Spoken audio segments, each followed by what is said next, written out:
Muy buenos días. Primeramente, pues quiero agradecer a los organizadores de esta capacitación la deferencia de invitarme a compartir con ustedes algunos de los puntos sobre la introducción a la Agenda 2030 en el ámbito subnacional. Desde luego que mucho de lo que yo pueda decir, ustedes ya lo saben, porque ustedes han sido o los autores o los actores de todo este proceso. Voy a tomar como parte de referencia, obviamente, el documento de la Agenda 2030, que es la resolución de la Asamblea General número 1 del 70º periodo de sesiones. Ese sería mi punto de partida, luego me voy para atrás y luego me voy a lo que ha acontecido después de su adopción en septiembre del 2015. El parágrafo 21 de dicho documento, ¿verdad?, nos establece el reconocimiento de la importancia que para el desarrollo sostenible tienen las dimensiones regionales y subregionales, la integración económica regional y la interconectividad. Y ahí nos señala, y si quiero hacer más énfasis, los marcos regionales y subregionales pueden hacer que sea más fácil traducir efectivamente las políticas de desarrollo sostenible concretas a nivel nacional. O sea, ahí queda muy claro, la Agenda 2030 nos está diciendo, tenemos que involucrar a los actores subnacionales. En tanto, el parágrafo 45 también reconoce a los diversos actores, que además de los gobiernos nacionales, deben desempeñar ese papel fundamental en la ejecución y en la implementación de los compromisos acordados en dicha agenda. Así se refiere a los parlamentos, a los gobiernos, a las instituciones públicas, aquellas que colaborarán estrechamente en la implementación de todas estas políticas, ¿verdad? Pero dice con las autoridades regionales y locales, así como con las instituciones subregionales.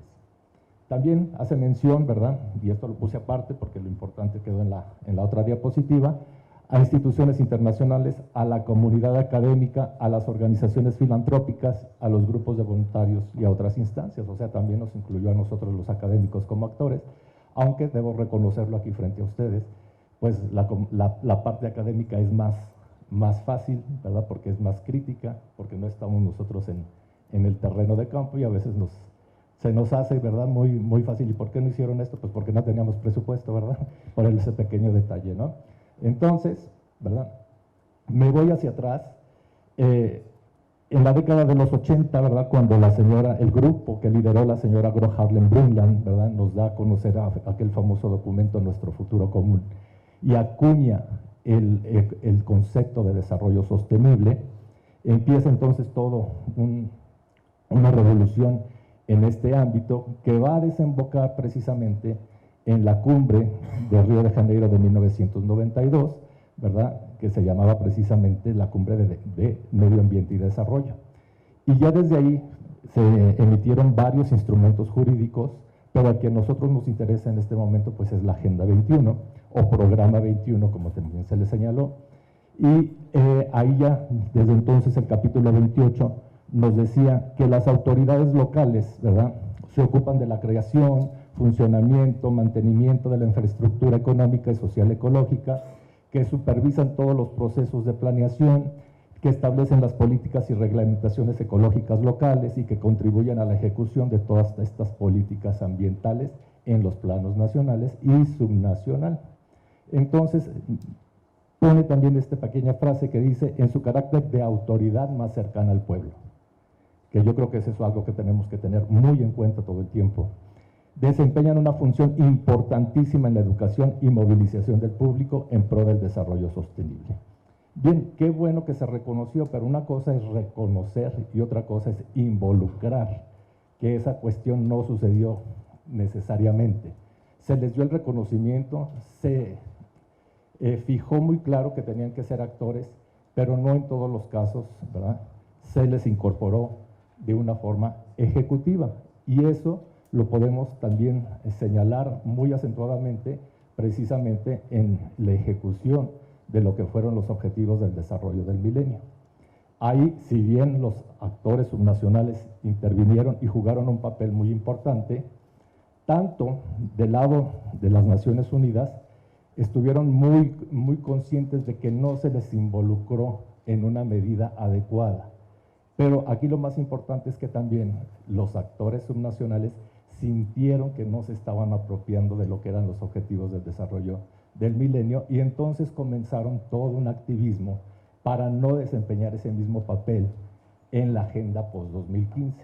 Entonces, ya desde el 2005, ¿verdad?, se empezaron a organizar a través de agrupaciones de organizaciones subnacionales en un movimiento que lideró el entonces alcalde de Estambul para que se les tomara en cuenta ya, sobre todo ya en el diseño de lo que sería la agenda post-2015. Eso llevó, ¿verdad?, a que precisamente en la reunión de Río más 20 en 2012, pues ya se señalara muy claro ahí en el documento que nosotros conocemos como el futuro que queremos, ¿verdad?, lo que se tenía que hacer, ¿verdad?, se reconocía, porque siempre se pone ahí, reconocemos el papel que han desempeñado los papeles subnacionales, pero sobre todo, ¿verdad?, la importancia de la función que pueden desempeñar estas autoridades y comunidades para llevar a efecto el desarrollo sostenible, en un periodo en el que todavía se llamaba la Agenda Post-2015, todavía no la bautizábamos como Agenda 2030, sino como todo el proceso que sería Post-2020. En el parágrafo 43 nos dice muy claro, el desarrollo sostenible requiere la implicación efectiva y la participación activa de las autoridades legislativas, judiciales regionales, nacionales y subnacionales. Ahí estaba muy claro, había sido el producto de este cabildeo que habían hecho y estaban ya de lleno para participar en la negociación de lo que sería la Agenda Post-2020.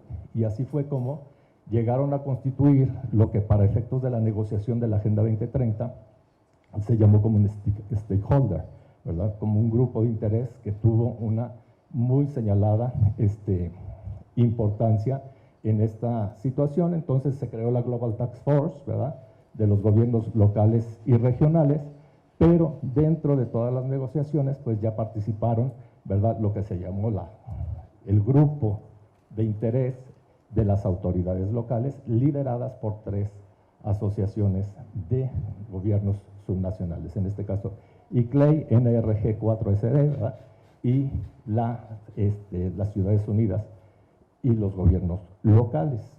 Entonces participaron de lleno e incluso ellos dicen, ¿verdad?, gracias a nosotros impulsamos, ¿verdad?, la inclusión del objetivo de desarrollo sostenible número 11, que son, ¿verdad?, las comunidades, perdón, las ciudades y las comunidades sostenibles. En la agenda, también en el objetivo número 17, que es fortalecer los medios de implementación y revitalizar las alianzas globales, si bien no se señala específicamente los medios de implementación, sí se habla mucho de lo que va a ser el seguimiento a toda la Agenda 2030, y ahí se quedó o se dejó muy claro que en todo este seguimiento deben participar los gobiernos subnacionales. Entonces también está incluido en el objetivo número 17 a partir del seguimiento, ¿verdad? Dicen Naciones Unidas, ¿verdad?, que la implementación exitosa de los ODS dependerá no en pequeña parte de las autoridades locales, ¿verdad? Así como se reconoció que es el vínculo más cercano al pueblo, pues también se tiene que reconocer que la gran mayoría de los servicios, de la gran mayoría de los objetivos de los 17 y de las 169 tareas, involucran en mayor o en menor medida a las autoridades subnacionales. Claro, esto depende obviamente de su ubicación geográfica, de su grado de desarrollo, de todas las cuestiones que se puedan en este momento señalar, pero todos tienen un papel crítico, ¿verdad?, en la implementación, ¿verdad?, sin dejar de lado la responsabilidad primordial que tiene y sigue residiendo en los gobiernos nacionales. Esto no quiere decir, no quiero subestimar el papel de los gobiernos locales, sino, ¿verdad?, hacerle y dejarle muy claro a la autoridad nacional que tiene que llevar todo un trabajo de seguimiento, de orientación a los gobiernos locales para que se puedan cumplimentar, que se puedan implementar los objetivos, ¿verdad? Tan es así, y hay una conciencia de parte de los gobiernos nacionales que se han empezado a formar instancias instancias donde desde el gobierno nacional se pueda de alguna manera impulsar a los gobiernos locales. También hay que señalar, ¿verdad? Hay detractores. En algunos estados se han dicho, a mayor descentralización se puede complicar la implementación de los objetivos de desarrollo sostenible. Afortunadamente son los menos. La gran mayoría está en la línea de que se le tiene que impulsar porque al final los ejecutores, los que están ahora sí con la materia prima de los ODS y sus 169 tareas, pues son los gobiernos subnacionales o los gobiernos locales. Entonces así, en cada uno de los países se han creado instancias, ¿verdad?, desde las cuales se apoya a los gobiernos, o de al menos se orienta a los gobiernos subnacionales para la implementación de la agenda. Y también el grado de compromiso queda muy ratificado dependiendo del organigrama, dependiendo de dónde se coloque precisamente esta instancia. Nosotros en México, pues sí, desde un principio tuvimos dentro de la Presidencia de la República la oficina. No siempre fue así en otros países. Por ejemplo, quiero citar el caso de España, porque España lo mete en la Cancillería, en el Ministerio de Relaciones Exteriores y Cooperación, y hace un grupo de alto nivel. Hay un cambio de gobierno en España y el nuevo gobierno toma una actitud completamente diferente a la que había mantenido su antecesor, y entonces, dependiendo directamente de la presidencia del Estado español, crea una oficina con un alto comisionado, que es alta comisionada o alta comisionada, para la ejecución de la Agenda 2030, y que tiene también como parte de sus tareas apoyar y acompañar, en este caso, a las comunidades autónomas.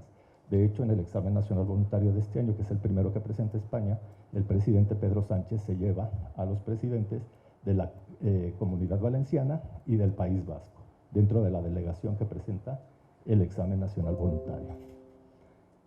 Tenemos otra instancia, ¿verdad? Porque aquí es qué rol desempeñan los estados, y bueno, tenemos la Comisión para el Cumplimiento de la Agenda 2030, en la cual no voy a abordar, ya nos dieron, ¿verdad?, detalles, ¿verdad?, minuciosos de todo lo que está haciendo la CONAGO, pero al hablar de todo este proceso y el papel que juegan los estados, que es la tarea o el tema que yo quiero decir, sería, ¿verdad?, completamente un error de mi parte no mencionar a la CONAGO.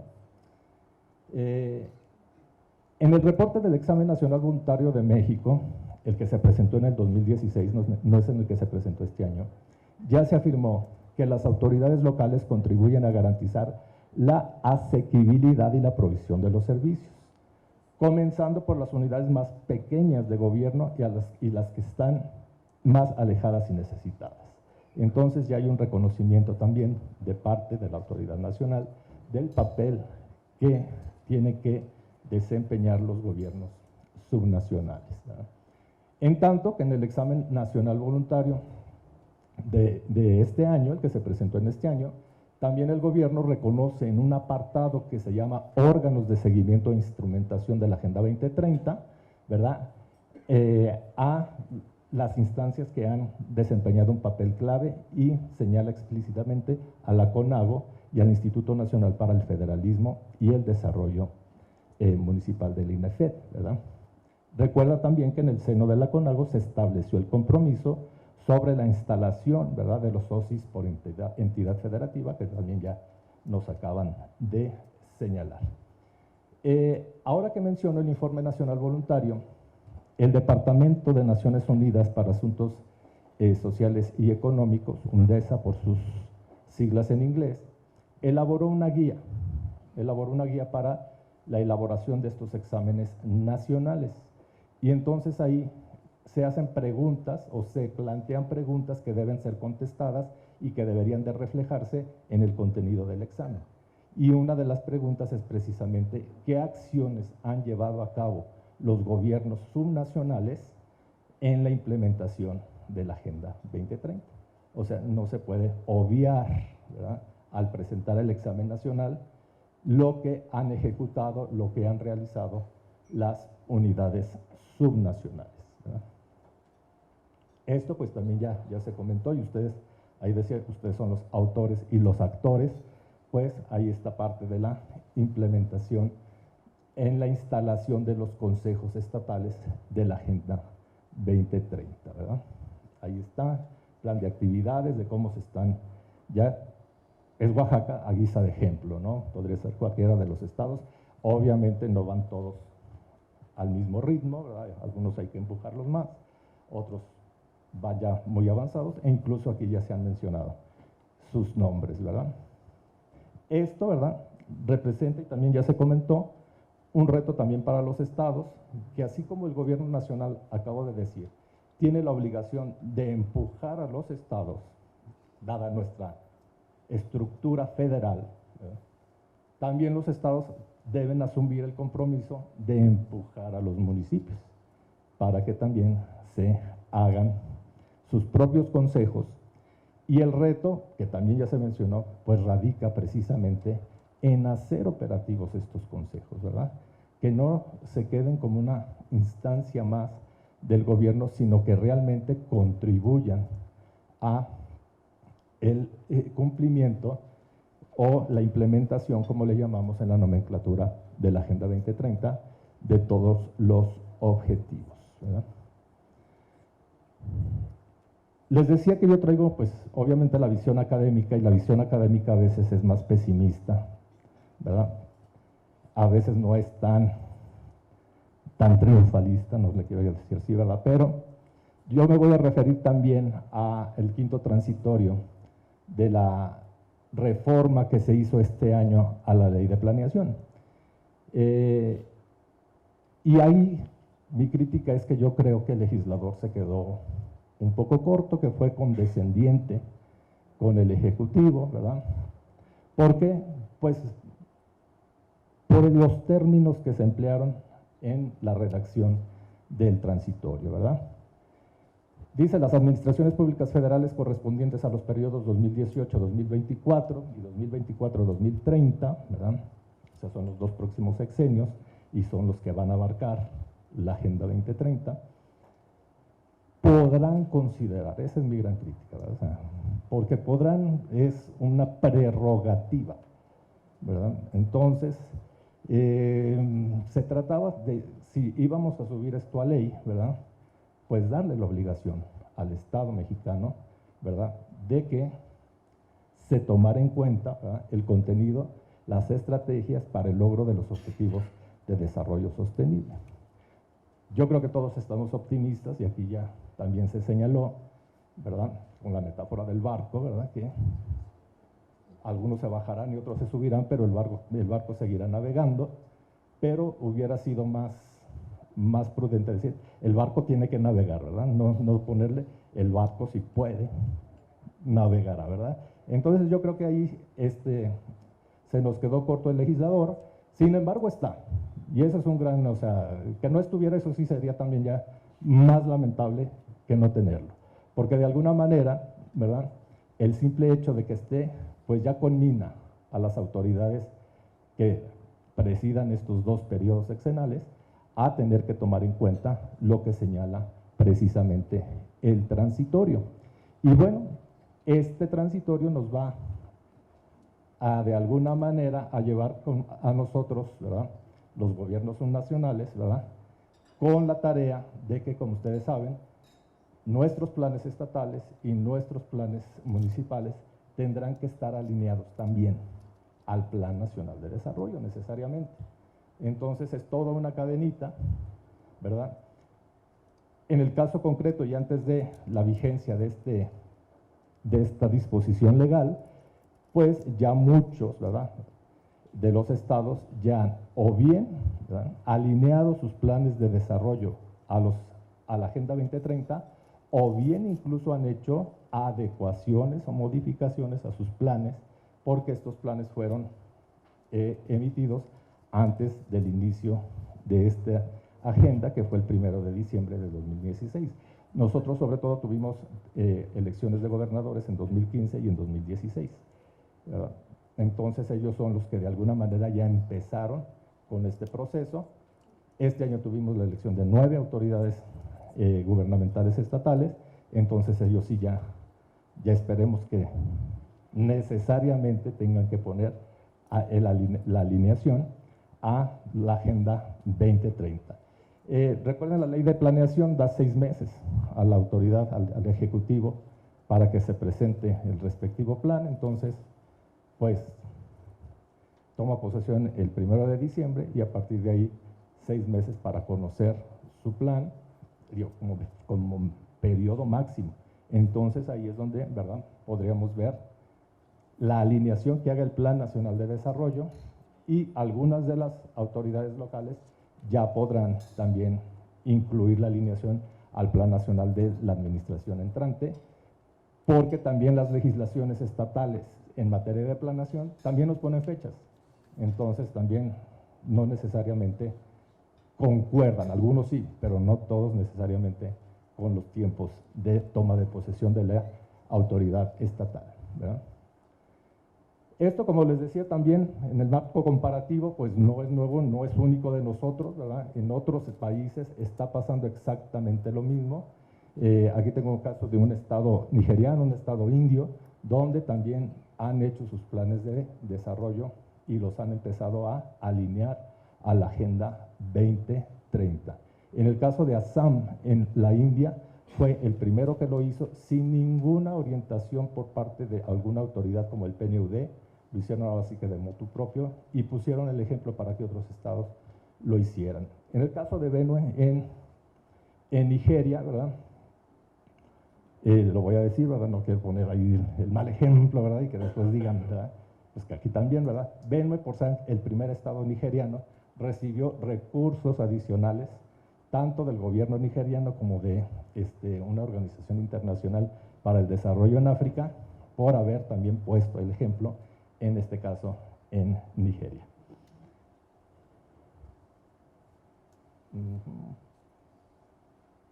Sí. Bueno, no sigue, pero bueno, para terminar, quiero sí plantear el caso de lo que representa la importancia de las autoridades subnacionales, y lo tenemos en el caso de nuestros vecinos del norte, Estados Unidos, ¿verdad?, donde efectivamente la administración federal, le vamos a llamar así, el gobierno central, el gobierno que preside el señor Donald Trump, y un poco el que había su antecesor, también no sale limpio del todo, ¿verdad?, pero no necesariamente se han comprometido con los compromisos internacionales. Incluso, como ustedes saben, en el caso del Acuerdo de París sobre el cambio climático, pues una de las primeras acciones de la administración Trump fue retirarse del mismo. Y sin embargo, aquí es donde cobra relevancia los gobiernos subnacionales. Varios gobernadores, ¿verdad?, han asistido a la conferencia de las partes, ¿verdad?, digamos sin tener la representación institucional, pero sí mandando un mensaje muy claro de que la autoridad subnacional, la autoridad local puede empujar los temas independientemente de la posición que tome la administración federal, ¿verdad? Otro ejemplo, ¿verdad?, lo tenemos ahí. De hecho, los gobernadores, algunos gobernadores ya crearon una alianza para el cambio climático dentro de los Estados Unidos para hacer precisamente contrapeso a la ausencia que ha señalado la administración federal. Y otro ejemplo que es muy claro, ¿verdad?, pues es que la ciudad de Nueva York este año presentó su examen local voluntario. O sea, también poniéndole el ejemplo a su gobierno federal, ¿verdad? En este caso ni siquiera un estado, me bajo un poco más, es una autoridad municipal la que presenta de forma voluntaria su examen. Recuerden, en la Agenda 2030 quedó señalado la figura de examen nacional voluntario. Entonces, para Naciones Unidas lo importante, digamos, o el tema en el cual se circunscribe es a nivel nacional, con la participación y con los insumos que le puedan proporcionar las autoridades subnacionales. Pero bueno, esto es más que significativo, ¿verdad? Es para enviarle el mensaje no solo al señor Trump, ¿verdad?, sino a otros estados que también siguen renuentes a presentar su examen, que como su nombre lo dice, pues es voluntario, ¿verdad? Togo, por ejemplo, Togo lo ha presentado a los 3 años, ¿verdad? Ya no lo presenta en el 2019 porque ya se cerraron las inscripciones para el 2019, ¿verdad? Bueno, termino diciendo, y es una verdad sabida por todos, ¿verdad?, que la consecución de los 17 ODS y las 169 metas de la Agenda 2030 es una tarea que involucra a diversos actores, ¿verdad?, para poder ser alcanzados tanto en el nivel global, nacional, como subnacional, ¿verdad? Y en este caso, como señala, ¿verdad?,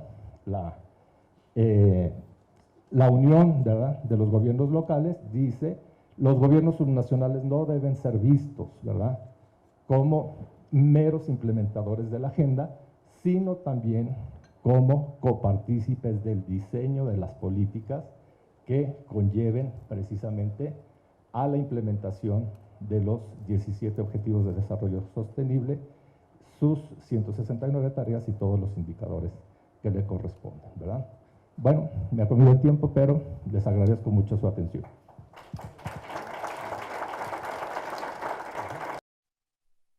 Gracias a todos ustedes, es un gusto para mí estar por aquí.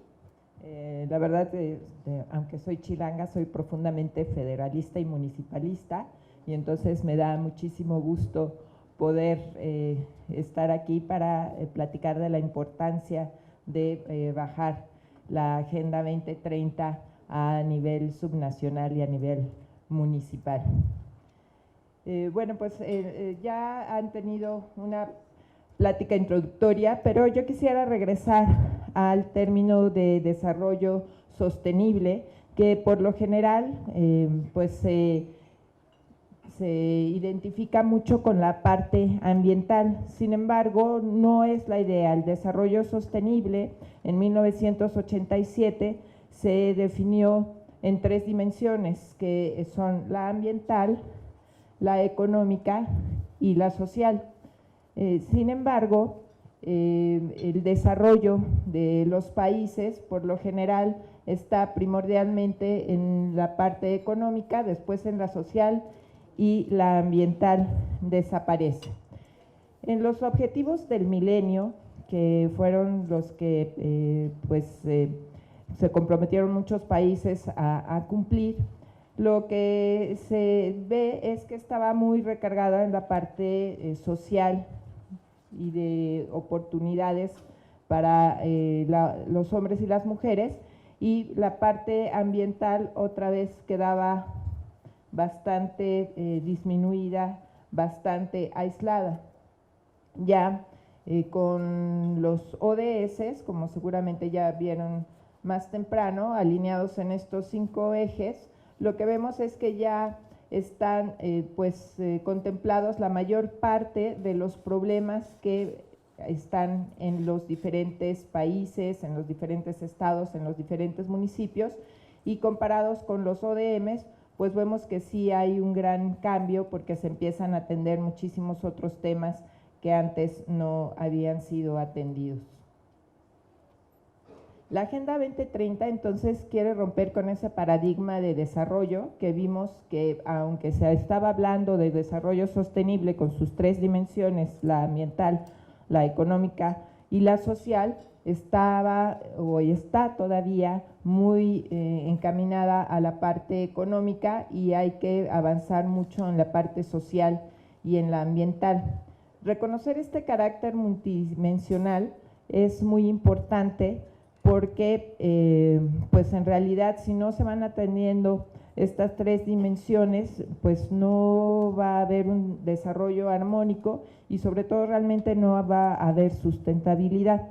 Esto es la forma que estamos viviendo actualmente, y que pudiéramos a lo mejor catalogar que hubiera un bienestar o una cierta calidad de vida en clases medias, digamos, si no cambiamos la forma en que se están desarrollando los países en los que estamos empujando el desarrollo en los estados y en los municipios, no vamos a poder garantizar que las generaciones futuras tengan eso que nosotros le llamamos bienestar o calidad de vida en la actualidad, porque no vamos a tener los recursos naturales, y por lo tanto vamos a tener muchísimos más problemas sociales, y por lo tanto tampoco va a haber desarrollo económico. Entonces, lo que trata la Agenda 2030 y los Objetivos del Desarrollo Sostenible es poner muy desglosado sobre la mesa cómo está todo interrelacionado,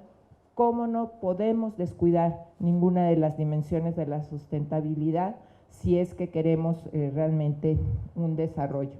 Y además nos permite en este desglose, en este poner sobre la mesa todos estos objetivos, el poder aspirar a una implementación integral.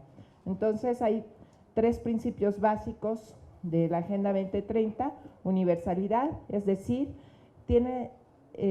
pueden ser aplicados para todos, para un país, para un estado, para un municipio. Es integral, es decir, abarca todas las dimensiones, pero también nos permite identificar las interrelaciones que nos van a hacer cumplir con estos objetivos y el no dejar nadie atrás. Esto también es importante, no me toca a mí, pero sí quisiera platicarles que ya en un entendimiento de la agenda, del desglose de todos estos objetivos, en los municipios, por ejemplo, se va a tener la claridad de dónde y cómo se pueden ayudar a las comunidades más marginadas. Recordemos que los municipios pues es el contacto más cercano con la población y esta agenda realmente, si se construye desde el municipio hacia arriba, probablemente sí se logren los cambios que estamos requiriendo. La integralidad se logra porque en la formulación de los objetivos del desarrollo sostenible se trató de no dejar de lado ningún problema relevante.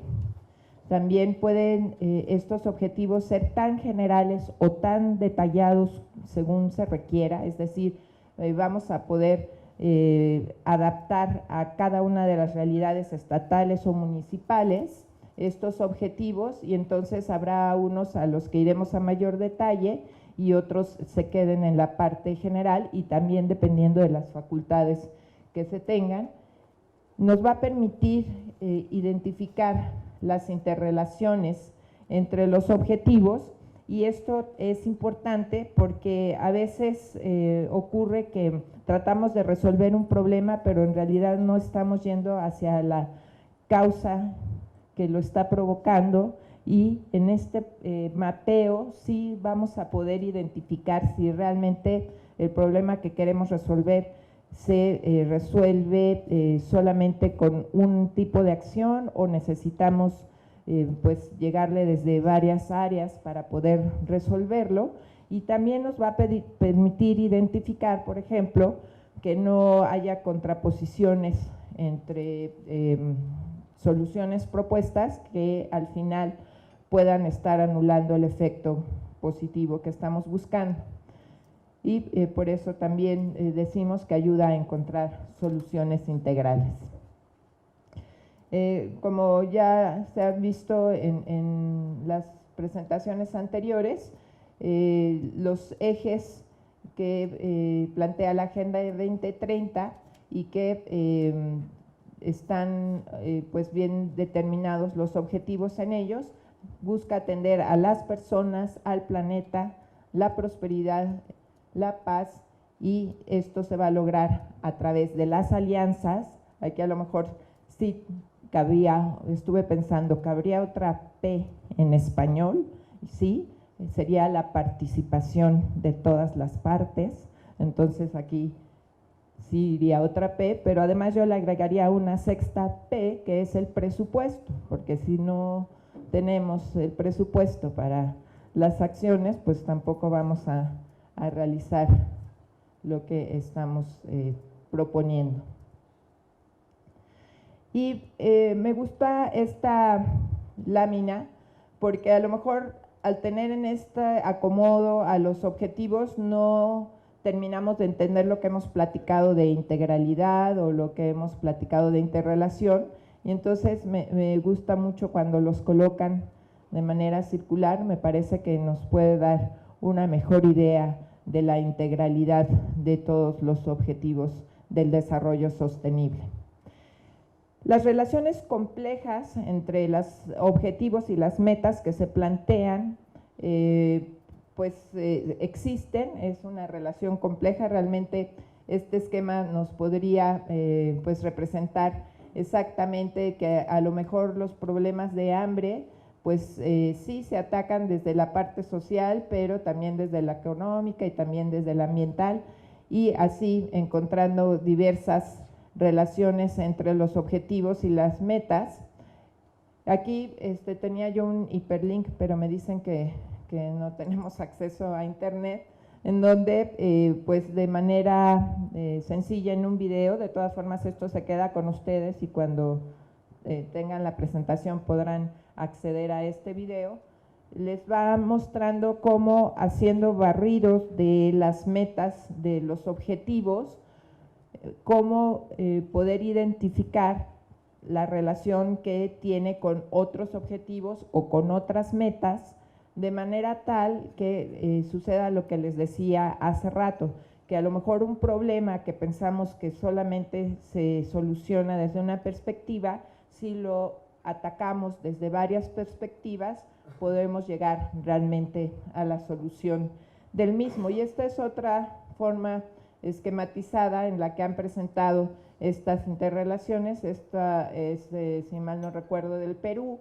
en donde pues toman del objetivo 8, que es trabajo decente y crecimiento económico, la meta 7, y entonces van viendo en los otros objetivos de desarrollo sostenible con cuáles de sus metas se relaciona, y pues así los van mapeando, ¿no? Lo cual es interesante. En la guía para la elaboración de los planes estatales de desarrollo con base en los ODS, se habla de que una de las primeras cosas que se tiene que hacer es el diagnóstico. En la parte estatal debe haber muchas herramientas para elaborar este diagnóstico. En la parte municipal, el INAFED ha desarrollado una herramienta muy buena desde el primer sexenio de este siglo. Se llamaba Agenda desde lo local, ahora tiene un nombre distinto, pero tiene como las mismas bases para la elaboración de este diagnóstico, en la cual se busca esta multidimensionalidad de los problemas. Esta gráfica que encontré pues también ayuda a que podamos traducir ese tipo de herramientas y diagnósticos que hemos hecho a los ODS, para que estemos seguros que sí estamos alineando nuestro diagnóstico y después nuestra planeación a los objetivos del desarrollo sostenible, ¿no? Entonces, pues de manera muy sencilla aquí en este ejemplo, fueron viendo pues en cada estado o en cada municipio dónde estarían los problemas más graves. Aquí en el 13, que es acción por el clima, debe ser, por ejemplo, algún lugar costero, o donde pues no tienen, aquí a lo mejor algún estado no costero, pues tendría un 0 en pesca, pero sí les ayuda a hacer una lectura rápida de sus problemas, y obviamente los que estuvieran más hacia el 100%, pues son en aquellos en los que se tendrá que poner mucho mayor énfasis en la planeación de las acciones. De la misma manera, la planeación se puede mapear finalmente en un diagrama de este tipo, para lo mismo, para poder ver si lo que se está proponiendo está alineado a los objetivos del desarrollo sostenible. Y además, pues la planeación se tiene que hacer tomando en cuenta las competencias federales, estatales y municipales. Es decir, por ejemplo, un estado que va a hacer su plan estatal de desarrollo debe tener muy en claro qué es lo que pueden hacer por sí mismo, qué es lo que pueden potenciar con los programas federales, y también cuáles son las alianzas que puedan hacer con los municipios para que también puedan irse resolviendo los problemas. Me tocó hacer un documento para ver cuál sería la forma más fácil de poder transmitir a los estados y a los municipios la forma de hacer la alineación con los objetivos del desarrollo sostenible, y a mi entender hasta, digamos, esta parte pues no representa mayor dificultad. Creo que lo que sí tenemos que trabajar todavía mucho en los estados y sobre todo en los municipios es la capacitación en la planeación, que realmente se puedan definir bien los objetivos, se puedan definir bien las metas, se puedan definir bien los indicadores. En la medida en que se logre tener claridad en cuál es el objetivo que buscamos, cuáles son las metas, que las metas tienen que pues también ser alcanzadas en los tiempos que tenemos de disponibilidad de las administraciones, y sobre todo los indicadores que nos permitan dar seguimiento de que si lo que estamos haciendo realmente nos está pues llevando hacia la meta. Y también depende de un buen diagnóstico, porque los indicadores pues tienen que partir también de líneas bases claras para que pues digamos al principio de la administración en tal tema estábamos en 0, a los 2 años ya estamos en 6, a los 4 años ya estamos en 8 y a los 6 años llegamos al 10 que estábamos esperando. Pero si no aprendemos a clarificar esta parte de qué es lo que nos va a indicar si estamos haciendo bien las acciones, y que además eso lo hayamos definido para lograr los mayores impactos, entonces no vamos a resolver los problemas. Entonces, más que preocuparnos por entender esta parte de la alineación a los objetivos del desarrollo sostenible, necesitamos realmente formar cuadros que sepan de planeación, que sepan, por ejemplo, del marco lógico, que sobre todo para la Secretaría de Hacienda es muy importante que cuando se soliciten recursos para grandes proyectos lleven el marco lógico en donde estén muy claros todos estos elementos.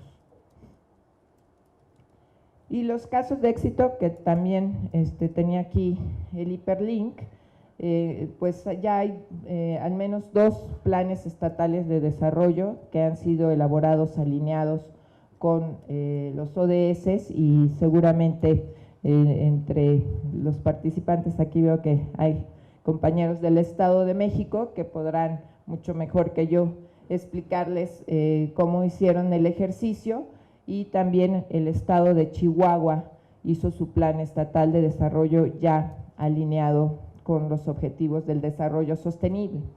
En municipios nos ha costado mucho más trabajo identificar quién hizo la planeación alineada, pero sí hemos encontrado municipios que cuando quieren reportar las acciones hechas en los años anteriores de su administración, ya están tratando de alinear esas acciones con los objetivos de desarrollo sostenible, y también es un buen ejercicio porque finalmente el presentar las acciones, los compromisos de los gobiernos en un solo lenguaje, lo que va a permitir es que haya también rendición de cuentas y transparencia para los ciudadanos, que sea muchísimo más fácil para ellos entender qué es lo que están haciendo los gobiernos, por un lado. Y también una de las grandes ventajas de la Agenda 2030 es que no es exclusiva para los gobiernos, también las empresas están adoptando la Agenda 2030, y entonces en ese sentido es que toma importancia el objetivo 17. Se está trabajando desde diversos sectores para la construcción de la alianza. También la sociedad civil puede hacer acciones alineadas a la Agenda 2030 y entonces sí vamos a ver cómo hay un trabajo entre todos para poder alcanzar estos objetivos que finalmente lo que se aspira es que mejore en general todas las condiciones para poder tener una calidad de vida, no solamente para los que estamos hoy, sino también para las generaciones futuras. Hasta ahí mi presentación. Muchas gracias.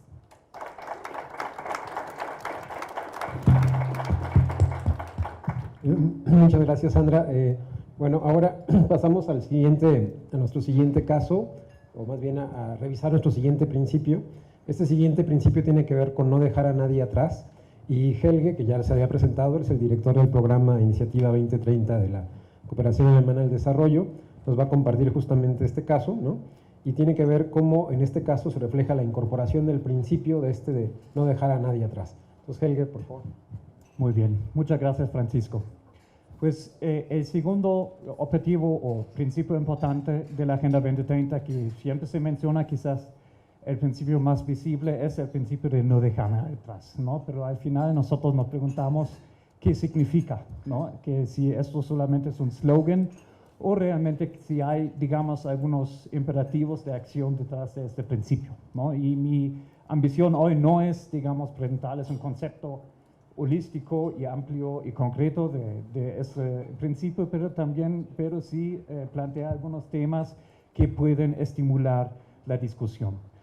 Pues primero sabemos que los gobiernos del mundo enfatizaron ese principio en el documento, en la resolución de la Agenda 2030 que anteriormente se ha mencionado, que prometen básicamente que en el desarrollo sostenible nadie se quede atrás, ¿no? Y reconocemos que la dignidad de la persona humana es fundamental para cumplir los diferentes objetivos de desarrollo sostenible. La pregunta es ahora por qué era necesario reiterar este principio, ¿no? Ya que sabemos durante los ODM ya se ha hecho un progreso, un avance significativo en materia de la reducción de la pobreza extrema, tal como el Banco Mundial lo está definiendo. Aquí vemos, por ejemplo, que entre 93 y 2015 hubo una reducción de la pobreza extrema absoluta de 35% a 10%. También la brecha de la pobreza, es decir, la distancia que los pobres tienen que cubrir para pasar la línea de la pobreza, se disminuyó bastante a nivel mundial. Y esto debido a varios factores, pero en particular por un crecimiento constante en el mundo, en particular en las economías emergentes, ¿no? En particular en economías emergentes muy pobladas como China y como India. Y ya, Abel ya lo comentó, que es básicamente dejar atrás, ir más allá de los promedios, ¿no? Aquí vemos, por ejemplo, el desarrollo de la tasa de la pobreza de China, que básicamente podría poner fin a la pobreza extrema, tal como el Banco Mundial lo define, y la tasa de reducción de pobreza de África subsahariana. Y aquí vemos que el avance era muy leve. Pues la idea de no dejar nada atrás cuando los jefes de gobierno y de Estado lo acordaron era, sí tenemos que ver, en promedio tenemos avances, pero cómo logramos a las poblaciones más rezagadas que son muy difíciles a lograr.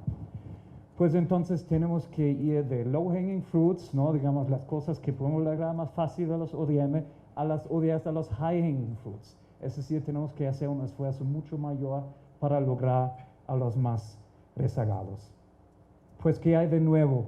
Por un lado, como comenté, inversión en lograr realmente los que son más difíciles a lograr, ir más allá de los promedios, pero también priorizar los más marginados o vulnerables. Es decir, queremos ver si podemos tener un progreso en estas poblaciones más rápido si lo comparamos con el progreso y avance de las poblaciones más privilegiadas. Eso se llama convergencia beta, es decir, queremos hacer un catch-up proceso, es decir, queremos disminuir las desigualdades también. Esto es el principio, ¿no? La perspectiva multisectorial, voy a hablar sobre esto un poco más tarde, y por supuesto en este principio la perspectiva territorial es fundamental, ya que sabemos que la distribución de la pobreza y la desigualdad no es igual, digamos, no es igual en un territorio, pero sí hay focos y bolsas, pockets of poverty, se dice, focos de pobreza, ¿no? Pues si hablamos de del no dejarme atrás, se habla básicamente de 3 dimensiones. Una dimensión es, y creo que eso es la dimensión que nosotros conocemos quizás mejor, es el objetivo de poner fin a la pobreza. Aquí vemos, por ejemplo, la pobreza de ingreso de México, que sí hubo una disminución, pero también un estancamiento durante los últimos años. Pero esto es la pobreza de ingreso en México, y sabemos que la pobreza se define también cuál es el acceso que una persona tiene a servicios públicos importantes para su bienestar, como es educación, salud, vivienda sostenible, alimentación, pero también cohesión social. Y aquí vemos como Coneval define la pobreza por ciertas carencias, que la pobreza multidimensional sí hubo un estancamiento, pero también una reducción durante los últimos 2 años. Sin embargo, la segunda dimensión que es importante es la reducción de las desigualdades, como les dije, ¿no? Si realmente queremos ver que el avance de los más pobres o de los más vulnerables sea más rápido que los que son más privilegiados, pues estamos hablando de la reducción de la desigualdad. Aquí a mano derecha, y estoy checando cómo funciona aquí vemos el coeficiente Gini de México, pues es básicamente un coeficiente, para los que no saben, es la relación entre el ingreso de los segmentos más ricos en relación a los segmentos más pobres. Aquí vemos la evolución a lo largo del plazo, ¿no? Si vemos en los años 80, sí era relativamente bajo, pero hubo una alza, subió bastante el coeficiente de Gini, es decir, falta explicar, un Gini de 0 es igualdad total y un Gini de 1 es desigualdad total.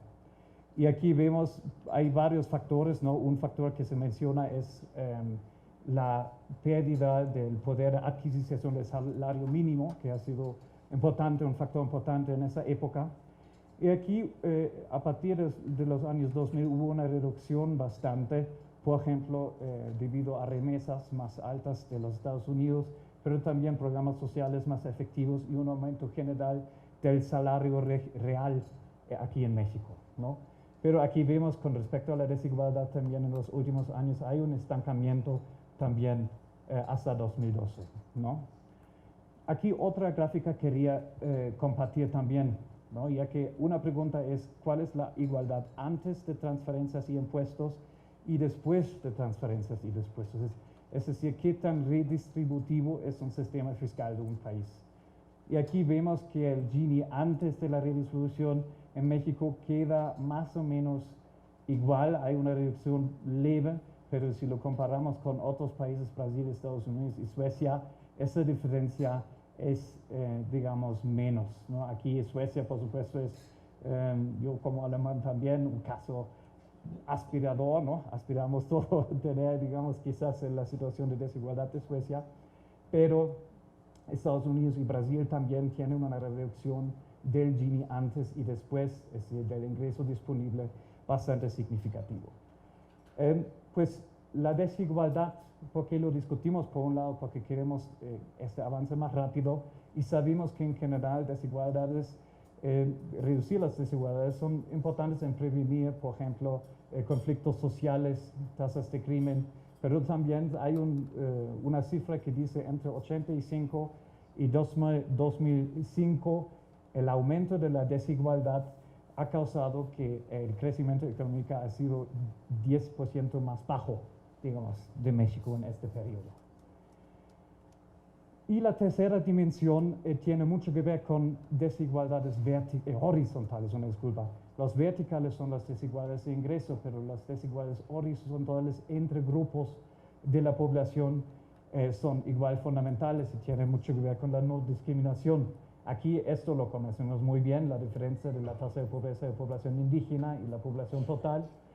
Y aquí tenemos la brecha de remuneración entre hombres y mujeres, por ejemplo. Eso es el gender wage gap, ¿no? Que aquí vemos la evolución de la tasa de México en comparación con el promedio de OCDE y se ve que, bueno, eso es el empleo formal, que hay básicamente una coincidencia entre el promedio y entre la brecha de remuneración en México, pero una brecha de 20%, entre 15 y 20% es todavía un problema general, no solamente aquí, pero también en la OCDE y por supuesto también en Alemania. Pero si estamos hablando de la discriminación, no solamente estamos hablando de una privación o una situación, pero estamos hablando de una situación donde y cuando personas enfrentan múltiples discriminaciones o privaciones. Eso es un ejercicio del Colmex y de unas mujeres en México que contaron cuántas son las privaciones que sufren mujeres dependiendo de ciertas características, ¿no? Y aquí vemos que, bueno, privaciones los definieron de privaciones en materia de educación, salud, del mercado laboral y de varios otros factores. Y aquí vemos que, por ejemplo, una mujer indígena más pobre, rural, encuentra en promedio 5 privaciones en comparación, por ejemplo, con una mujer en grandes ciudades que en promedio enfrenta 2 privaciones y los más privilegiados en promedio 1. Una privación es una demasiado, obviamente, pero relativamente bajo si lo comparamos con personas que están viviendo, digamos, que pertenecen a poblaciones indígenas más pobres y rurales. Es decir, dependiendo de las características de una persona, sí hay estas múltiples discriminaciones que están frenando o no están permitiendo a una persona a participar en el desarrollo de un país. Pues, ¿qué tiene que ver esto con la perspectiva territorial? Pues ya se mencionó varias veces, la perspectiva territorial es clave porque por un lado los gobiernos locales y estatales son más cercanos a los grupos vulnerables y conocen las circunstancias de la vida. Pues eso es importante también, identificar cuál es la situación actual de ciertos grupos vulnerables. Y así se puede adaptar mejor las políticas a esas necesidades, pues aumenta no solamente la eficiencia del gasto, como sabemos, pero también aumenta el impacto de esas políticas. Pues entonces hay la posibilidad de llevar a cabo intervenciones más focalizadas y también el gobierno local y regional es un lugar importante para la participación ciudadana, ¿no? Ahí la ciudadanía tiene mayores, digamos, oportunidades para hacer incidencias reales en la vida cotidiana de las personas. Aquí creo que este mapa conoce la mayoría de ustedes. Esto es la distribución territorial de rezagos sociales, el índice de rezago social del Coneval, que coincide mucho con el índice o con la definición de la pobreza multidimensional. Solamente aquí vemos que la distribución de rezago social no es, digamos, igualitaria, pero hay una autocorrelación espacial, es decir, si estás en pobreza o no, depende de dónde vives, básicamente, ¿no? Y vemos que sí hay focos importantes de pobreza, como vemos aquí, pero también, por supuesto, ahí en el sur y en otros estados, ¿no? La desigualdad se ve un poco diferente. La distribución del coeficiente Gini en los municipios es más, digamos, igual distribuido, pero sí también hay diferencias regionales importantes en la desigualdad en los municipios. Y lo podemos ver mejor aquí. Aquí calculamos, se llama el Local Moran's Eye, que es básicamente el clustering de vecindades con baja y alta desigualdad y con bajos grados de rezago social y altos, ¿no? Son los hotspots y los cold spots de la desigualdad y del rezago social. Pues aquí vemos, bueno, claro, algunos hotspots de rezago social y algunos hotspots de la desigualdad aquí y los cold spots básicamente donde hay concentraciones, ¿no?, regionales de esos dos indicadores. pues vemos que en desarrollo social hay una división fuerte norte-sur, pero con respecto a la desigualdad tenemos una división oeste-este. ¿Qué quiere decir esto? Eso quiere decir que por un lado la conclusión es, si estamos hablando de desarrollo social y de desigualdad, no exclusivamente es un problema de la federación o un desafío, no exclusivamente de los municipios, pero también del nivel estatal, ¿no? Ya que son regionales estos temas, ¿no? Como tercera dimensión, aquí tenemos el comparativo entre la población indígena y la pobreza con una correlación bastante alta, ¿no? Una correlación perfecta sería 1 y una correlación nula sería 0. Pues aquí vemos, y creo que esto lo conocemos también muy bien, que el tema, la dimensión 3, si estamos hablando de las desigualdades horizontales, es relevante también desde la perspectiva territorial. Pues entonces, si estamos hablando de la relevancia de esas diferencias para los estados y para los diferentes niveles, pues se puede hacer se puede compartir la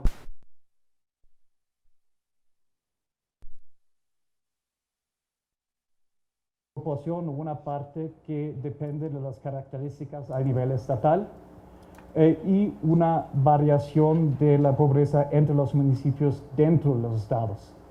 Pues de qué manera pueden características comunes de los municipios a nivel estatal explicar la variación entre tasas de pobreza. Y aquí vemos, esa es la variación que no nos dice mucho en este momento, pero ahí vemos el ROE, que son 52% de la variación de la pobreza entre los municipios, se puede explicar a través de características de los estados. Pues es una variación entre los estados. Y lo mismo lo podemos hacer con la desigualdad. Ahí vemos 37% de variación que se puede explicar con características comunes entre los estados.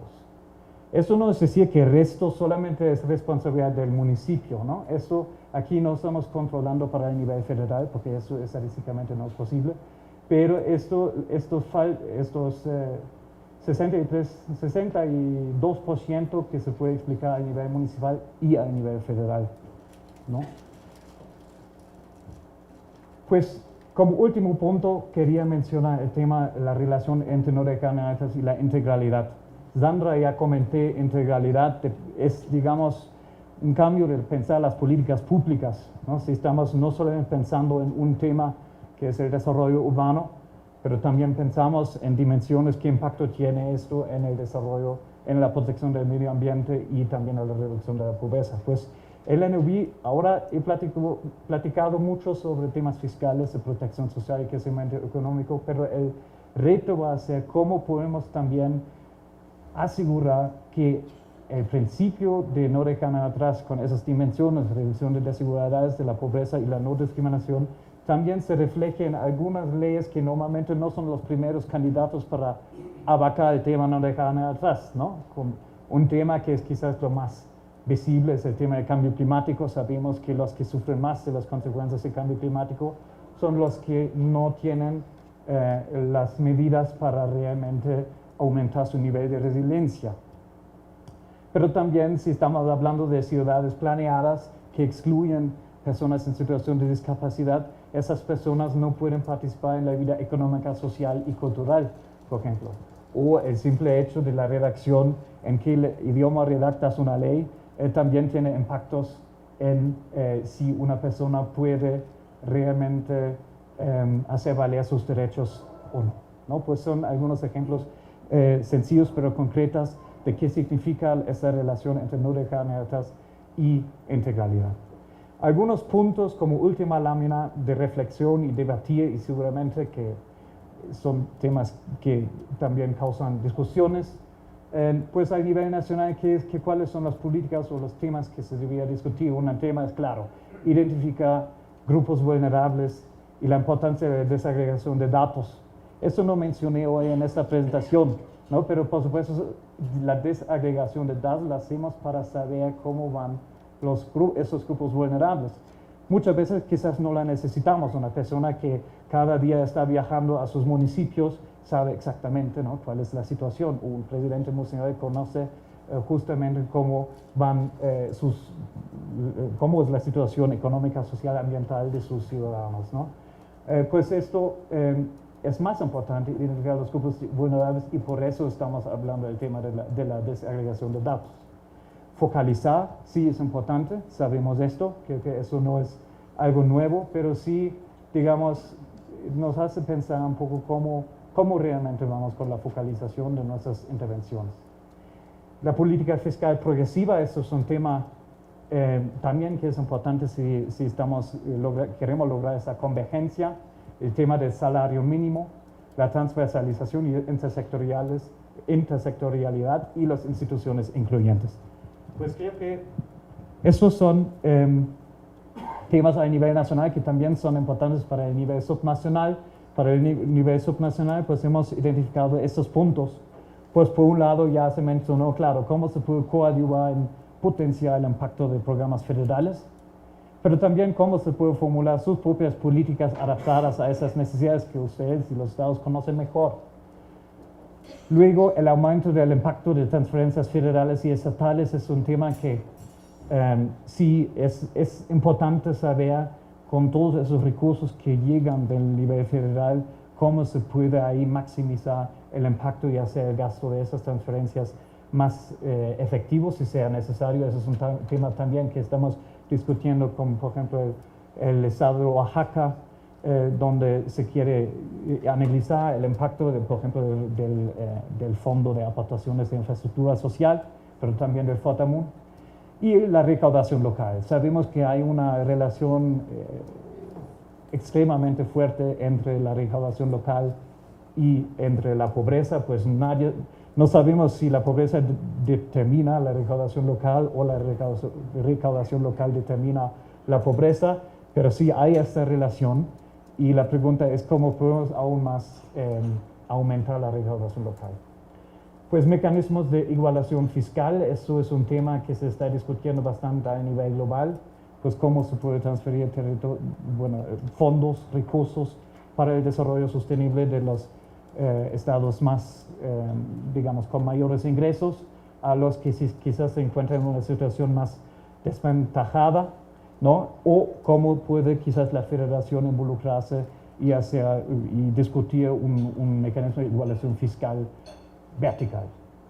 Rendición de cuentas a nivel local y un tema que no hemos discutido hasta el momento, la accesibilidad. Por supuesto sabemos, pues quizás el tema de no dejar nada atrás a nivel territorial es un tema de acceso, por ejemplo, a centros económicos o culturales, urbanas, suburbanas. Eso es un tema que ahora no hemos discutido, pero claro, ahí en la inversión en infraestructura, eso es un tema importante en particular para los niveles subnacionales.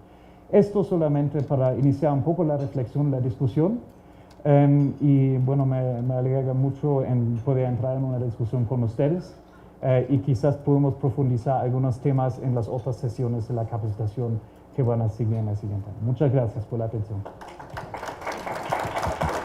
Muchas gracias. Buenas tardes ya. No, antes de pasar al tema que está aquí y aprovechando el nexo con lo que estaba hablando Helge, un comercial. En breve vamos a poner en la página del laboratorio, que es ilabtech.mx, estamos calculando una serie de 2005 a la fecha trimestral de desigualdad para cada uno de los estados y que lo vamos a actualizar cada trimestre, ¿no? Entonces, eso está a nivel estatal, es desigualdad del ingreso laboral, ¿no? Entonces, específicamente, es muy importante porque esa es la que nos da la retroalimentación sobre pues cuánto está ganando la gente, ¿no? Uno. Y dos, también vamos a publicar ahí la brecha salarial de género, ¿no? Entonces, para quien quiera verlo. Y la serie ahorita está al segundo trimestre de 2018 y en breve entra el tercer trimestre, ¿no? Entonces, si alguien quiere verla, ahí la traigo en la computadora también su estado, ¿no? Adelante. Voy a hablar de las sinergias multiactor para la transformación pública, pero en particular, hemos estado hablando de los objetivos, hemos estado hablando de metas, y la gran pregunta es, bueno, pues, ¿y de dónde sale el dinero? ¿No? Está muy bonito, ya sabemos, estamos alineando una serie de cosas, son muchas metas. Ya dijimos, en este estado me interesan estas, quiero acoplarme. Sobre todo, digo, algo que se ha comentado antes, pero hay una gran ruptura entre el gran diferenciador, aparte del número de metas, entre los objetivos de desarrollo del milenio y los objetivos de desarrollo sustentable, es que vengan desde lo local, ¿no? Entonces, la participación de los gobiernos subnacionales es mucho más importante para cumplir los ODS que los ODM, ¿no? Pero otra vez, bueno, ¿de dónde sale el dinero? No tenemos muchísimo tiempo, pero por favor pidan a la GIS mis datos y con mucho gusto podemos discutir después casos particulares. Voy a tocar de cierta forma superficial algunas cosas y quizá el instrumento que menos conocen voy a pasar un poco más de tiempo ahí, sobre todo porque nos puede ayudar a fondear algunos servicios, ¿no? Entonces, a ver, primero voy a hablar del reto, luego de mecanismos de cooperación multiactor y después el balance de estos mecanismos, ¿no? Cómo los visualizamos. Entonces, bueno, por un lado, los gobiernos tienen el reto de generar transformación pública, ¿no? Para atender de manera más efectiva las demandas ciudadanas, digo, en seguridad, en servicios sociales, educativos, en servicios públicos. Y bueno, qué herramientas utilizamos para innovar, pero también cómo potenciamos los recursos de las partes, ¿no? No solo la parte de la recaudación que tenemos, pero también otros actores que quieren tanto meter recurso de tiempo, de innovación, como recursos financieros privados que pueden potenciarse, ¿no? Entonces, a ver, esto creo que nos da los elementos del reto. Básicamente esto nos está diciendo que la recaudación no ha crecido en México, ¿no? Ha crecido ligeramente en los últimos años, ¿no? Hasta 2016, 2017 es un poco mayor, pero estamos por debajo de la mitad del resto de la OCDE. Esto no es nada nuevo para ustedes, esto es nada más para poner el escenario, pero por otra parte o sea, ¿cómo financiamos acciones que resuelvan problemas de forma eficaz, eficiente y sustentable? Pero la ciudadanía cada vez es más sofisticada en lo que pide. Entonces, la base fiscal es la misma, o sea, no crecen los recursos que tenemos para ejecutar, pero tenemos que hacer más cosas y tenemos que hacerlas mejor, ¿no? Entonces, eso quiere decir cómo lo hacemos, o traemos más de otro lado, o lo hacemos de forma eficiente, o corremos riesgos compartidos, cómo funcionamos, ¿no? Entonces, en ese sentido, ¿por qué no promovemos la articulación entre actores, ¿no? O sea, por un lado los contribuyentes pagamos para que nos resuelvan los problemas, ¿no? O sea, podemos entrar como ciudadanía, pero principalmente nuestro dinero es resuélveme el problema. Yo no sé si tú das el servicio, si lo contratas, pero tú resuélvemelo, ¿no? Ese es el fundamento detrás de quienes pagamos impuestos. Entonces, se lo damos al gobierno y los distintos gobiernos actúan en consecuencia, ¿no? Por otro lado, existe capital de riesgo, de escalamiento, de sostenimiento, que está ahí, ¿no? Que está dispuesto a cierto riesgo, que está dispuesto a cierto retorno, que está dispuesto a distintos escenarios, ¿no? Y quién está detrás de una emisión de deuda o de distintos escenarios, ¿no? Y por otro lado tenemos proveedores, ¿no? De distintas cosas, a veces desde grandes constructoras que entran a obras hasta pequeñas organizaciones que están innovando y que están pensando en los problemas sociales, muchas veces localizados, ¿no? A diferencia de muchas políticas federales que son iguales para todo el país, ¿no? Muchas acciones locales que trabajan con los gobiernos estatales, que trabajan con los gobiernos municipales, trabajan en problemas específicos, ¿no? Y en primera línea con la ciudadanía. Entonces, pero la cooperación entre estas tres partes no es obvia, ¿no? O sea, esta cooperación primero tiene que percibir un beneficio mutuo, pero aparte tiene que tener un objetivo común y tienen que entender que el problema que tú entiendes es el mismo que yo entiendo y lo queremos resolver de una forma común, ¿no? si los articulamos, cómo aprovechamos las sinergias entre ellos. Entonces, déjame hablar de 3 mecanismos. Otra vez, son grandes pinceladas aquí, ¿no? Que van desde deuda etiquetada, ¿no? O sea, que puede servir para temas ambientales, educativos, sociales, asociaciones público-privadas y contratos de impacto social, ¿no?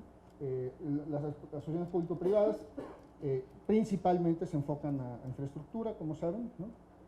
Sobre todo en México, y los contratos de impacto social también los podemos enfocar a temas sociales, educativos, de salud y ambientales, pero también a la parte de servicio, no solo a temas que nos resuelvan, o sea, que tengan que acabar en ladrillo y concreto y fierros, ¿no? O sea, en cosas que podemos tocar. Entonces, a ver, los bonos etiquetados, ¿no? Sirven para resolver un problema particular. Entonces, por ejemplo, los bonos verdes, ¿no? Esa es una emisión de deuda pública privada, perdón, que se alinea a ciertos principios, ¿no? Green Bond Principles. Hay unas reglas específicas que sigue la Bolsa Mexicana de Valores, ¿no? Entonces, y lo aplican a energías renovables, a control y prevención de contaminación, o sea, cosas, como ven, tiene cierta amplitud en el catálogo, siempre y cuando siga ciertos principios, pero está encaminado, ¿no? Está etiquetado, no es una deuda general, no es como cuando emito un certificado de la tesorería, donde lo uso como deuda soberana para cualquier cosa, ¿no? Y uno más específico en México, por ejemplo, son los bonos 100, ¿no? Los bonos que lanzaron para la infraestructura de las escuelas, que ahorita hablamos un poco más a fondo. Entonces, ¿perdón? Exactamente, ¿no? Entonces, ¿qué pasó con las escuelas al 100? Bueno, llegó la administración del presidente Peña, hicieron el censo, dijeron, bueno, son las carencias que hay en las escuelas, y bueno, ya está toda la planeación, vamos a hacer lo siguiente, y se cae el peso del petróleo, ¿no? Entonces, digo, entre otras cosas. Entonces, ¿cómo fondeo esta infraestructura que necesito? Entonces, calcularon alrededor de 50,000 millones de pesos en su momento para 3 años, entre 2015 y 2018, y dijeron, vamos a emitir un bono. En ese momento lo anunciaron con el primer levantamiento con un 8%, ¿no? Una tasa fija. Digo, para los que no son financieros, digamos, hay 2 tipos de bonos, ¿no? Uno con una tasa especificada, que puede ser fija o variable, o bonos cupón cero, que no tiene una tasa de retorno específica, pero tiene un diferencial entre precio de compra y precio de venta, ¿no? Entonces, con el respaldo del Estado mexicano, lo meten vía Banobras, se califica en la mejor calificación, o sea, vale al final lo mismo en el mercado que un CETE, ¿no? Y le dicen a los estados, bueno, si tú quieres, tú dime qué escuelas van a entrar, pues ya saben todo su proceso con la unidad de inversiones, ¿no? Y entonces, yo lo voy a cobrar vía el Fondo de Aportaciones Múltiples, ¿no? Entonces, bueno, en realidad, pues, no es una gran cooperación, ¿no? Con el sector privado. Básicamente, y los primeros en comprar, pues fue Bancomer y luego entraron las Afores, o sea, y en el caso de las Afores, bueno, ellos tienen que entrar en instrumentos calificados, tienen que cuidar mucho el ahorro de los trabajadores, ¿no? Finalmente. Entonces, pues básicamente es un instrumento seguro con cierta rentabilidad, entro como inversionista o no. Ahorita 8%, pues ya la tasa de 10 años ya está pegando al 9%, ¿no? Ayer. Entonces, con la volatilidad que hemos traído entre octubre y noviembre, las tasas de referencia y bueno, y el FED en Estados Unidos, ¿no? Entonces, bueno, y si mal no recuerdo, fueron 3 rondas, ¿no? De levantamiento, pues, cercanos a los 50,000, los estados entraban de esa forma, pero otra vez, es un mecanismo relativamente tradicional, ¿no? de emisión de deuda, que como lo hace una empresa o como lo hace un o lo hacen la deuda soberana, ¿no? Gobiernos. Luego, las asociaciones público-privadas, que también conocen bien, básicamente tiene tres principios, o sea, ¿qué trae detrás, no? Por un lado decían, vamos a apalancar, o sea, esta concepción es que el sector privado es más eficiente y tiene más experiencia en hacer cosas. Podemos debatirlo, ¿no? Pero ese es uno de los principios que está detrás. Y entonces, pues traigamos ese conocimiento y esa experiencia para resolver ciertos específicos, ¿no? Vamos a levantar financiamiento a mediano y largo plazo, ¿no? Un tema muy fuerte que ustedes viven todos los días, pues es bajo la planeación y vamos con temas anuales, ¿no? Entonces, y en este caso obras sobre todo, pues no se acaban entre octubre que se da el presupuesto y diciembre que hay que ministrarlo, ¿no? Acabar de decir, ¿no? Entonces, esa parte es muy importante. Entonces, ¿cómo podemos hacer cosas de mediano plazo? Entonces, por ejemplo, la vida útil de un crédito específico de Banobras, para que vean el tema de infraestructura, es alrededor de 13 años, ¿no? O sea, tienen unos, pues a mayor tiempo, ¿no? Perdón, no lo dije, pero está a 23 años, ¿no?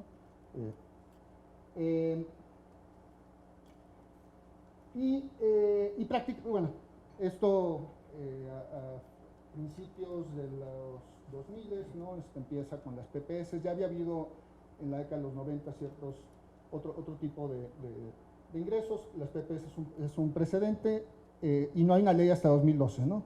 Que para quien la haya tocado no es sencilla, tiene muchos, y de ahí pues emana una serie de leyes estatales, ¿no?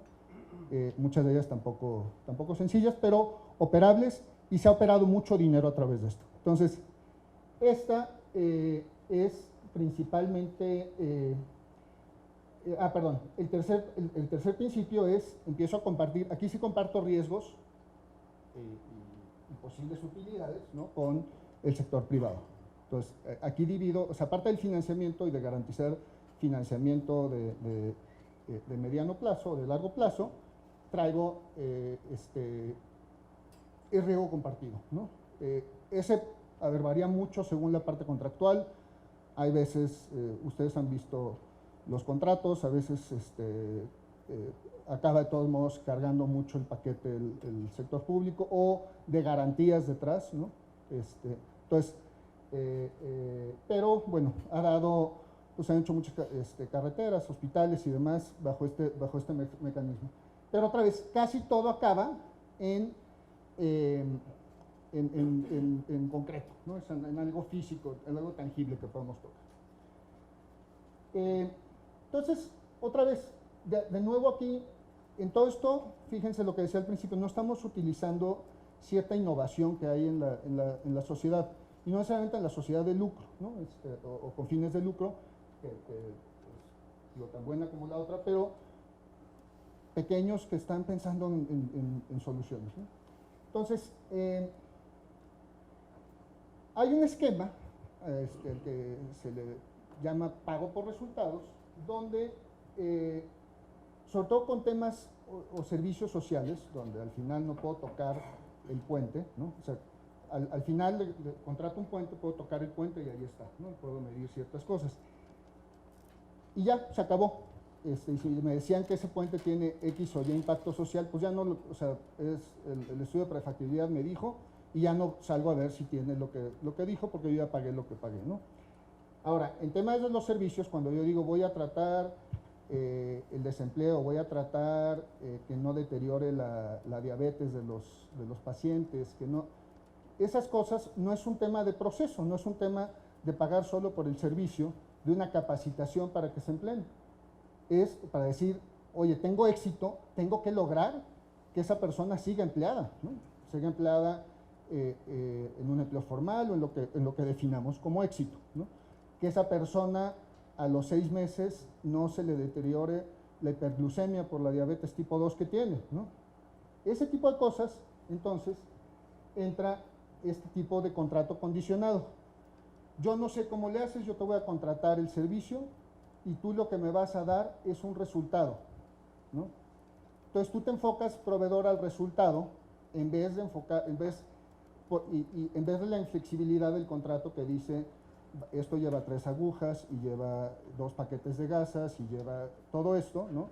Que a lo mejor es puro desperdicio, o no necesitan todos eso específico, yo te voy a contralar a tal porcentaje no puedes, es mi tasa de éxito, y a lo mejor me pagas inclusive incremental si no va mejor, ¿no?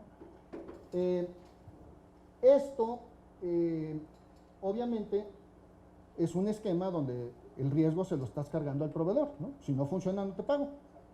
¿Qué quiere decir eso? Pues que solo grandototes con gran capacidad financiera pueden entrar, ¿no? Entonces, si pensamos en un monstruo comprador como el IMSS, ¿no?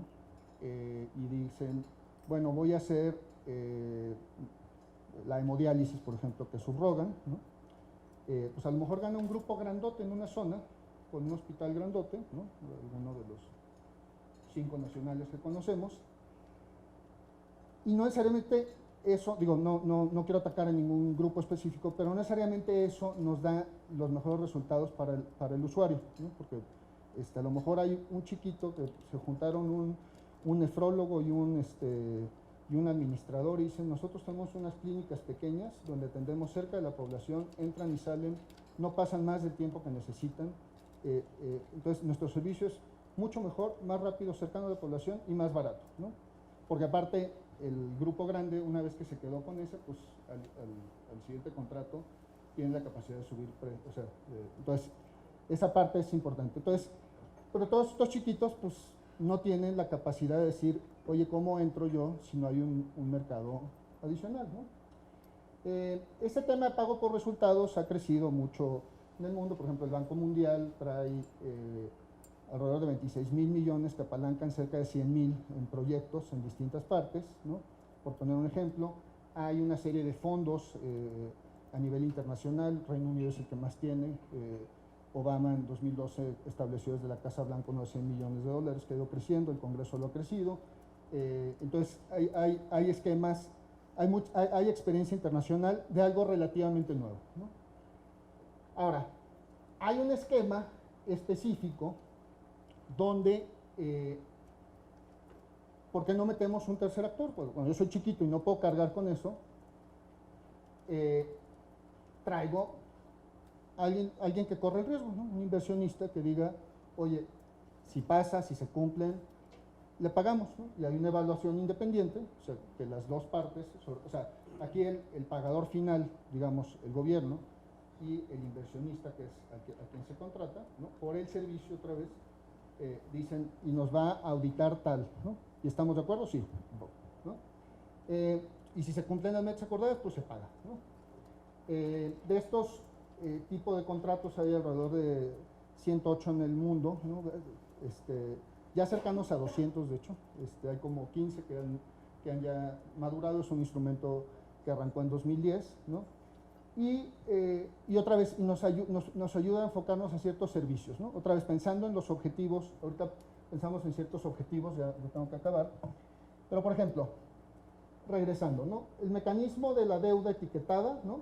El tipo de escala es de grande a muy grande, ¿no? O sea, son para cosas grandotas. Cuando salgo al mercado, lo bursatilizo, hago una serie de cosas, y principalmente el gobierno es el emisor, ¿no?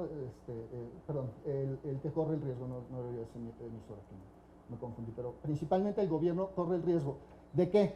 Bueno, o finalmente los ciudadanos, ¿no? El dinero de los ciudadanos es el que, si no se cumplen los objetivos de la inversión, pues perdemos por eso, ¿no? Entonces,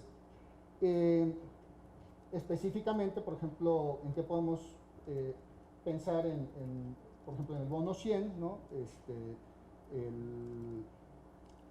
El objetivo 4, ¿no? Trae la educación de calidad, la meta 4A, calidad de las instalaciones y demás, ¿no? O sea, entonces nos puede ayudar a ciertos objetivos específicos que estamos viendo los ODS.